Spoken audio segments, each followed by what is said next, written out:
Hello guys, welcome to my channel.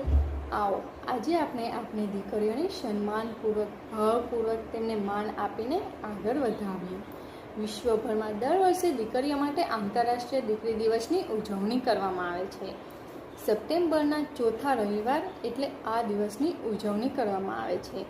Daughter's day એ માતા પિતા અને પુત્રીઓ વચ્ચેના અનોખા સંબંધને માન આપવા માટે વિશ્વભરમાં ઉજવવામાં આવતો ખાસ દિવસ છે. તે પરિવાર અને સમાજના દીકરીઓનો પ્રેમ, સન્માન અને મહત્ત્વ દર્શાવે છે. આ દિવસે દરેકની રજા હોય છે, જેથી લોકો પોતાના પરિવાર સાથે સમગ્ર સમય વિતાવી શકે છે. તેથી કહેવાનું મન થાય કે ખીલતી કરીઓ છે દીકરીઓ, મા બાપનું દુઃખ સમજે છે દીકરીઓ. ઘરને રોશન કરે છે દીકરી તો આવનાર કાળ છે દીકરીઓ. ખરેખર વાસ્તવમાં તો વિશ્વનો તાજ છે દીકરીઓ અને આ ધરતીનો તાજ છે.